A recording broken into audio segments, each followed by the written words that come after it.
Human rights PWA TV channel ప్రేక్షకులకు human rights PWA సంస్థ తరపున హృదయపూర్వక నమస్కారాలు తెలియపరుస్తూ ఈరోజు జహాంగీర్ అని చెప్పేసి మిర్యాలగూడ టు హాలియా అడ్డా అంటే ఆటోల అడ్డా ఇది. అతను ఒక సోషల్ మీడియాలో ఒక మ్యాటర్ని పంపించడం జరిగింది. వారికి ఉన్నటువంటి ఇబ్బందులు, ఆటోల వాళ్ళు ఈ ఫ్రీ బస్సుల వలన పడేటువంటి ఇబ్బందుల గురించి ఒక లేఖ రాయడం జరిగింది. చూద్దాం. ఒక గ్రూప్లో పంపించారు. ఇది గ్రూప్లో ఉన్నటువంటి ఆటో కార్మికుల సోదరులకు మరియు ఐఏఎస్ ఐపీఎస్ ఆఫీసర్లకు మరియు రాజకీయ నేతలకు, గ్రూప్లో ఉన్నటువంటి అన్ని ఆటో మాకు కావలసినది అన్న, మాకు కావలసినది సంఘాలు, నాయకులు, ఆల్ పార్టీ లీడర్లకు, అఖిలపక్ష లీడర్లకు నా యొక్క చిన్న విన్నపం. అన్న, 12,000 రూపాయలు వద్దు. మాకు కావలసినది మహిళా ఫ్రీ బస్సు అంటే 50 ఏళ్ళు 55 ఏళ్ళు పైబడ్డ ఆడవారికి, మరి వికలాంగులకు, చదువుకునే పిల్లలకు ఇస్తే చాలా బాగుంటుంది. కానీ మీరు ఈ ఫ్రీ బస్సు వల్ల ఉన్నవాళ్ళు బాగుపడుతున్నారు తప్ప మాలాంటి ఆటో కార్మికులు బజారున పడుతున్నారు. మా పిల్లల చదువులు, మా ఇంటి కిరాయిలు కూడా చెల్లించలేని పరిస్థితులలో ఉన్నాము. మా పిల్లలకు మంచి చదువులు కూడా చదివించలేకపోతున్నాము. ఆటో తోలిన వాళ్ళ పిల్లలు ఆటో నడపాలా? మా జీవితాలు మొత్తం ఇలాగే ఉండాలా? ప్రభుత్వం దీన్ని గుర్తించి మాకు ఎలాంటి ప్రభుత్వ సంక్షేమాలు మాకు అవసరం లేదు. మాకు 12,000 రూపాయలు వద్దు.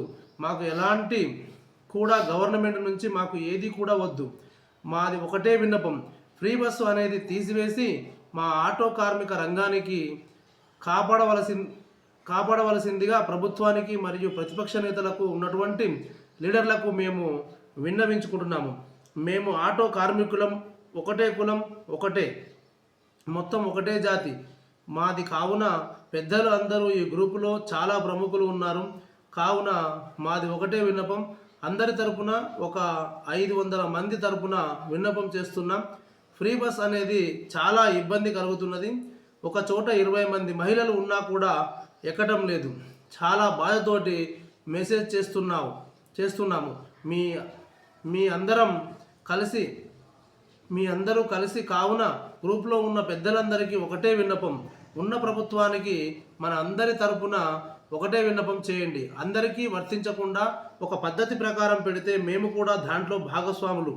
మొత్తం మేము బతకడం కాకుండా ఇంకా మా మీద puncture shop, finance, automobiles, tinkering, top సీట్లు, ఫౌండరీ, పిన్ను వేయటం, ఇంకా ఆటోకు సంబంధించినటువంటి చాలామంది, అలాగే మా మీద ఆటో కార్మికుల మీద ఒక 10 నుంచి 15 కుటుంబాలు మా మీద ఆధారపడి బతకడం జరుగుతుంది.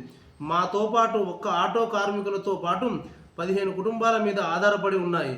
వాళ్ళని కాపాడుకుంటూ మేము బ్రతుకుతున్నాం. అంటే గత సగటున ఒక ఆటో డ్రైవర్ రోజుకు వచ్చేసి ఒక 20 మంది 40 మందిని పోషించగలుగుతున్నాడు. కావున మా కుటుంబమే కాకుండా మా మీద ఆధారపడ్డటువంటి రంగాలు కూడా చాలా దీనపత్రిక ఉంటాయి. కాబట్టి ఈ సమస్య అనేది తొలగించి మహిళలు కూడా చాలా హర్షం వ్యక్తం చేస్తారు. ఎలా మహిళలు సోదరిమణులు కూడా మాకు ఇలాంటి వద్దు ఫ్రీ బస్సు అనేది గొడవలు జరుగుతున్నాయి, కొట్టుకుంటున్నారు, యాక్సిడెంట్ అవుతున్నాయి. ఒక బస్సులో 46 మంది 56 మంది ఎక్కాల్సింది ఇవాళ 150 మంది ఎక్కుతారు. మేము కొట్టుకోవాల్సిన పరిస్థితి ఏర్పడుతున్నది. కావున మాకు మహిళా సంఘాల ఆడపడుచులు కూడా చెప్పడం జరుగుతుంది. వీటికి బదులుగా వాళ్లకు వేరే ఏదన్నా అవసరమైన వాళ్ళ మహిళా సంఘాలతో వడ్డీ లేని రుణం అలాంటివి ఇచ్చి ఆడపడుచులను ఆదుకోవాలని మా ఆటో సంఘాల నుంచి అందరి తరపున నాయకుడు, తర్వాత ఇది ప్రభుత్వానికి, రవాణా శాఖ మంత్రి గారికి, ముఖ్యమంత్రి గారికి, చివరికి మోడీ గారి దగ్గరికి కూడా ఈ సందేశాన్ని పంపించవలసిందిగా అందరి వల్ల నాకు విన్నపం. మా కార్మిక సోదరులందరికీ ఇట్లు జహాంగీర్, మిర్యాలగూడ టు హాలియా అడ్డా, మిర్యాలగూడ. చూడండి, ఈ యొక్క విషయాన్ని గమనిస్తుంటే చాలా బాధాకరంగా ఉంది. వాస్తవంగా కూడా వీరు ఫ్రీ బస్ అనేది మొత్తానికి తీసేయమని కూడా అనట్లేరు. దానికి అర్హులైన వారు అంటే వృద్ధులకు, ఒక వయసు నిర్ణయించి ఆ వయసు వారికి, వికలాంగులకు, చదువుకునే విద్యార్థులకు ఈ ఫ్రీ బస్సుని ఇస్తూ మిగతా వారికి అందరికీ రద్దు చేయాలని చెప్పి వారు కోరుకుంటున్నారు. ఒక రద్దు చేసినాక కూడా వారికి ఏదైనా రుణాల విషయంలో గవర్నమెంట్ వారికి ఇంకొక రూపంలో ఈ యొక్క లాభాన్ని ఇంకొక రూపంలో చేకూర్చండి, మా పొట్ట మీద కొట్టొద్దని చెప్పేసి చాలా క్లియర్గా, చాలా బాధతో, చాలా ఆవేదనతో, చాలా దీనస్థితిలో రాసినటువంటి ఈ యొక్క పత్రిక చాలా బాధాకరంగా ఉంది. దీన్ని గమనించిన మేము human rights protection and welfare awareness organization తరఫున తెలంగాణ రాష్ట్ర ప్రభుత్వాన్ని, ముఖ్యంగా రాష్ట్ర ముఖ్యమంత్రి రేవంత్ రెడ్డి గారిని డిమాండ్ చేస్తున్నాం. ఈ యొక్క లెటర్ను మీ దృష్టికి వస్తుంది ఏదో ఒక రూపంలో, మీరు ఖచ్చితంగా దీన్ని కన్సిడర్ చేయాలని చెప్పి మేము డిమాండ్ చేస్తున్నాం.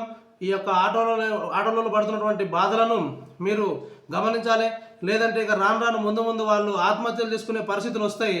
కాబట్టి మీరు దీన్ని గమనించాలని చెప్పి నేను రాష్ట్ర ప్రభుత్వాన్ని సవినయంగా కోరుకుంటున్నాం. అలాగే ఈ యొక్క లెటర్ రాసినటువంటి ఈ జహాంగీర్ గారికి మేము human rights protection and welfare awareness organization తరఫున మీకు ఎప్పుడు అండదండగా, మీ ఆటో కార్మికులందరికీ అండదండగా ఉంటామని చెప్పి మేము సవినయంగా మీకు మద్దతు తెలుపుతున్నాం. మీరు అధైర్యపడొద్దు, ఎవరు కూడా ఎలాంటి అసాంఘిక చర్యలకు పాల్పడొద్దు. శాంతియుతంగానే ప్రభుత్వంతో పోరాడి మీ యొక్క ఈ సమస్యను క్లియర్ చేసుకోవాలి. దానికి మా human rights protection and welfare awareness organization మీకు తోడుగా ఉంటుందని చెప్పి చెప్తున్నాను. థ్యాంక్ యూ, ధన్యవాదాలు.